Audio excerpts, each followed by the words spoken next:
नमस्कार साथियों, स्वागत है आपका दृष्टि पीसीएस के राजस्थान करंट अपडेट प्रोग्राम में। इस प्रोग्राम के अंतर्गत हम प्रश्नों के माध्यम से आपके साथ राजस्थान की हाल फिलहाल की घटनाओं पर विस्तार से बात करने की कोशिश करते हैं, ताकि इनसे संबंधित अगर कोई भी प्रश्न आपकी राजस्थान एडमिनिस्ट्रेटिव सर्विसेज की परीक्षा में आए तो आप उस प्रश्न को ठीक कर सके और अपनी परीक्षा को क्वालिफाई कर सके। तो चलिए आज के प्रोग्राम की शुरुआत करते हैं, लेकिन उससे पहले आपके लिए एक महत्वपूर्ण सूचना है।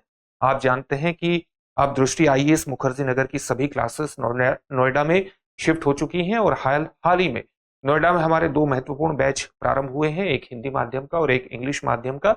इन दोनों ही बैचेस में आप एडमिशन ले सकते हैं।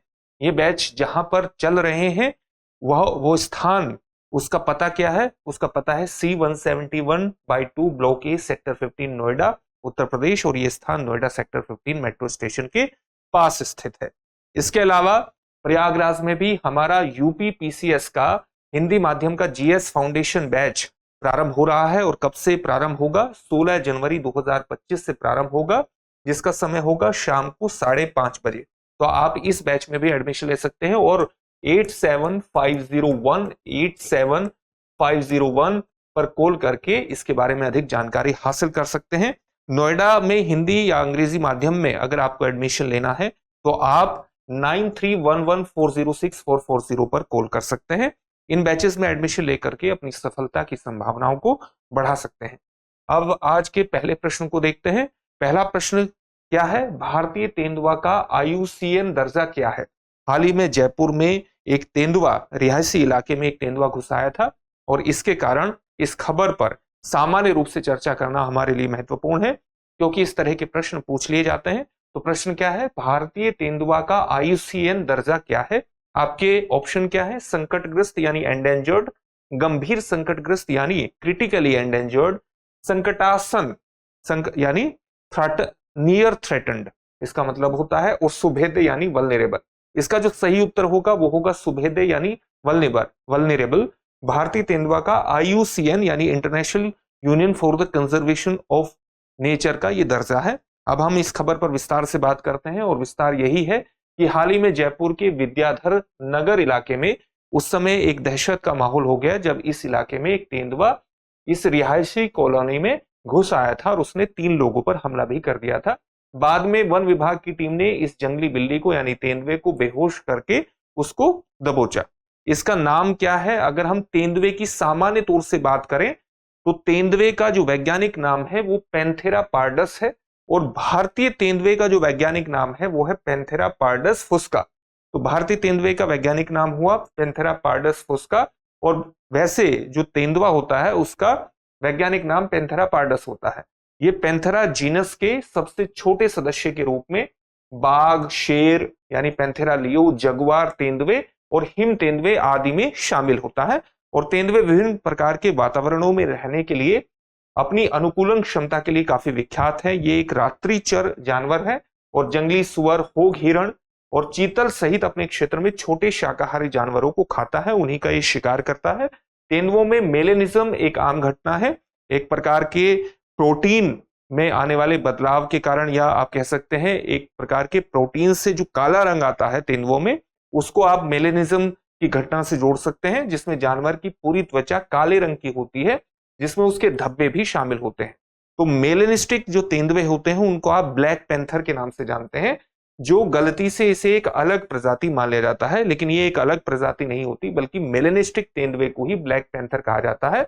वो एक अलग प्रजाति नहीं होती, बल्कि कुछ इस प्रकार से उनके म्यूटेशन के कारण शरीर की धारियों में, या आप धारी नहीं कहना चाहिए उसको क्योंकि धारी बाघ में होती है, शरीर के ऊपर जो धब्बे होते हैं, जो स्पॉट्स होते हैं, वो काला रंग ग्रहण कर लेते हैं। तो इसलिए जो मेलेनिस्टिक तेंदुआ है उसको एक अलग प्रजाति मान लिया जाता है, लेकिन वो एक अलग प्रजाति नहीं है अपने आप में, और मेलेनिस्टिक तेंदुए को ब्लैक पैंथर कहा जाता है। अगर हम इसके प्राकृतिक आवास की बात करें तो ये उप सहारा अफ्रीका में पश्चिमी और मध्य एशिया के छोटे हिस्सों और भारतीय उपमहाद्वीप से लेकर दक्षिण पूर्व और पूर्वी एशिया तक विस्तृत क्षेत्र में पाए जाते हैं। और जैसा कि अभी आपको बताया गया था कि जो भारतीय तेंदुआ होता है उसका वैज्ञानिक नाम पैंथेरा पार्डस फुस्का होता है, और भारतीय उपमहाद्वीप में यह व्यापक रूप से पाया जाने वाला तेंदुआ होता है। तेंदुए को कई तरह के खतरे हैं। किस प्रकार के खतरे हैं? जैसे खाल और शरीर के अंगों के लिए इनका अवैध व्यापार किया जाता है और अवैध व्यापार करने के लिए अवैध शिकार भी बनते हैं। इसके अलावा इनके पर्यावास को होने वाली हानि, यानी जहां पर ये रहते हैं इनके आवास क्षेत्र को होने वाली हानि और विभिन्न इंफ्रास्ट्रक्चर प्रोजेक्ट के कारण इनके आवास को जो विखंडित होता है, तो इससे इनका आवासीय क्षेत्र लगातार सिकुड़ता जा रहा है। और हाल ही में आपने देखा होगा कि मानव तेंदुआ संघर्ष के कारण भी तेंदुओं को नुकसान हुआ है।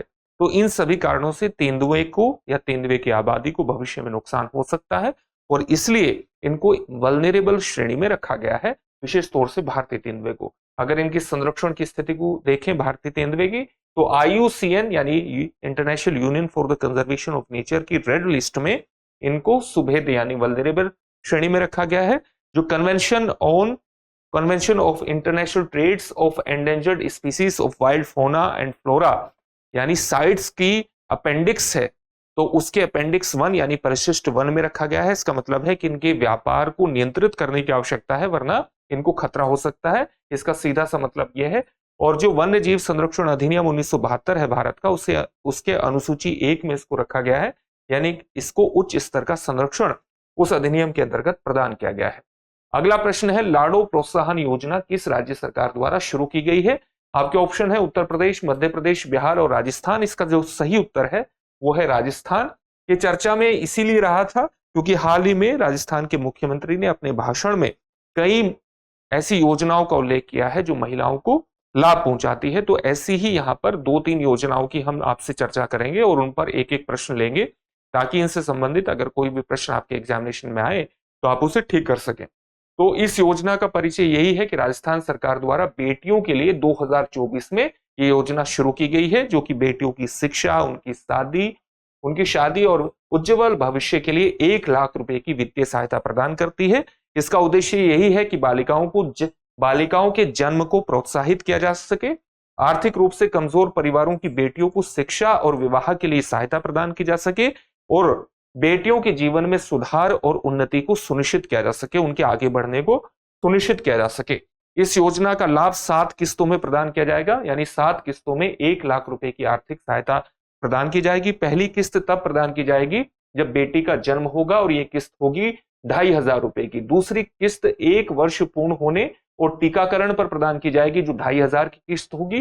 तीसरी किस्त पहली कक्षा में प्रवेश पर 4,000 रुपए की होगी। चौथी किस्त छठी कक्षा में प्रवेश पर 5,000 रुपए की होगी। पांचवी किस्त 10वीं कक्षा में प्रवेश पर 11,000 रुपए की। छठी किस्त 12वीं कक्षा में प्रवेश पर 25,000 रुपए की और 7वीं किस्त होगी वो होगी ग्रेजुएशन पूरी करने और 21 वर्ष की आयु पर 50,000 रुपए की ये किस्त होगी। तो इस प्रकार से 1 लाख रुपए की जो सहायता प्रदान की जाएगी किस्तों में। पात्रता कौन धारण करते हैं इसके, यानी किन बच्चियों को ये दी जाएगी, इसका लाभ दिया जाएगा? राजस्थान राज्य के निवासी होना इसके लिए अनिवार्य है। SC, ST और EWS यानी इकोनॉमिकली जो वीकर सेक्शंस हैं, उन श्रेणी के आर्थिक रूप से कमजोर परिवारों की जो बेटियां हैं वो इसके तहत पात्र होंगी। लड़की के जन्म के समय आवेदन करना आवश्यक होगा और आवश्यक दस्तावेज इसके लिए पूरे होने चाहिए। अगले प्रश्न की तरफ बढ़ते हैं। अगला प्रश्न है, कालिका पेट्रोलिंग यूनिट का मुख्य उद्देश्य क्या है? आपके ऑप्शन है महिलाओं की सुरक्षा और अपराध रोकथाम, ट्रैफिक नियंत्रण, सरकारी योजनाओं का प्रचार या पर्यावरण संरक्षण।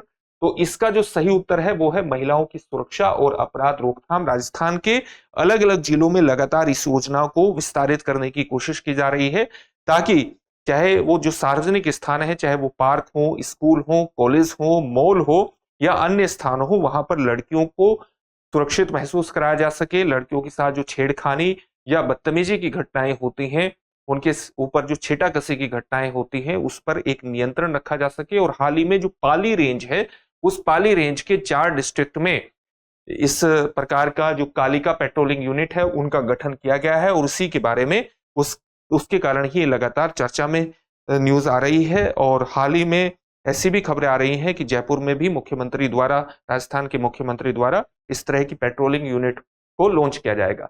मुख्य उद्देश्य क्या है? बेटियों पर बुरी नजर रखने वाले असामाजिक तत्वों पर कार्रवाई करने के लिए ये यूनिट काम करेगी और महिला अपराधों पर अंकुश लगाएगी और महिलाओं को सशक्त बनाने का भी काम करेगी। और यूनिट की विशेषताएं अगर आप पाली रेंज की बात करें तो इस प्रकार से हैं कि 44 प्रशिक्षित महिला पुलिसकर्मियों को इसमें शामिल किया गया है। पाली में यानी पाली रेंज में जो 4 जिले हैं उसमें पाली में 20 प्रशिक्षित महिला पुलिसकर्मी होंगी। जालोर, सिरोही और सांचौर जिलों में 8-8 महिला पुलिसकर्मियों को इसके लिए नियुक्त किया गया है। सार्वजनिक और शैक्षणिक स्थलों पर ये निगरानी करेंगे और प्रत्येक दुपहिया वाहन पर 2 महिला पुलिसकर्मी पेट्रोलिंग करेगी ताकि महिलाओं को सुरक्षित महसूस कराया जा सके।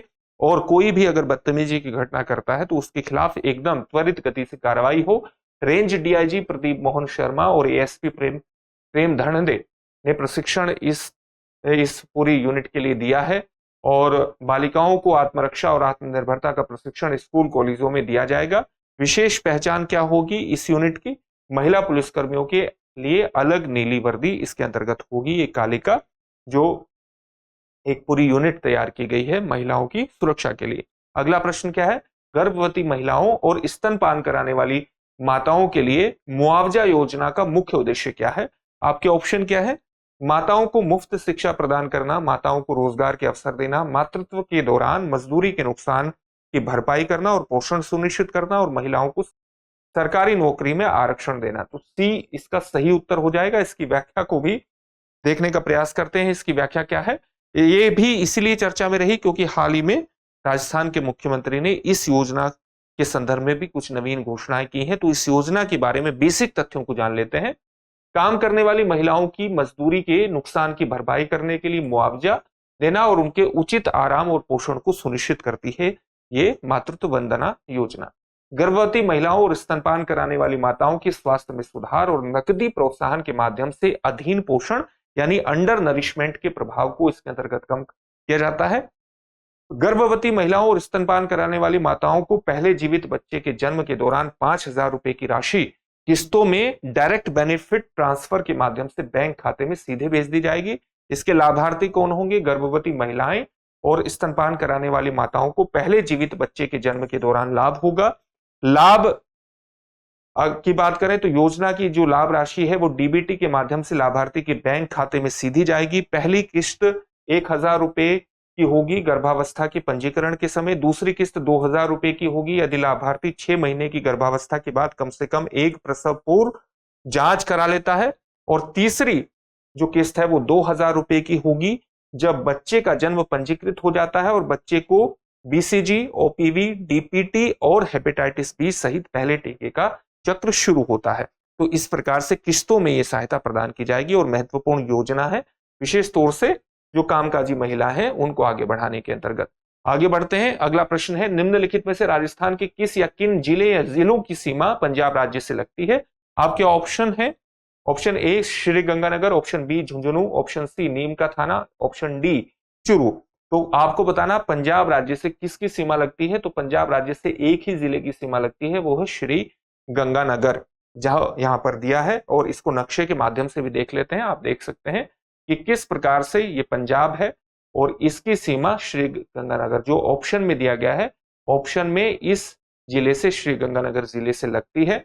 और फिर इसके बाद है हनुमानगढ़ और यहाँ पर चूरू, झुंझुनू। आप देख सकते हैं झुंझुनू, नीम का थाना 2 और ऑप्शन में दिए गए हैं, लेकिन झुंझुनू की सीमा हरियाणा से लगती है और नीम का थाना की सीमा भी उसी से लगती है हरियाणा से, और चूरू की सीमा भी हरियाणा से ही लगती है। तो इसका उत्तर ए सही हो जाएगा।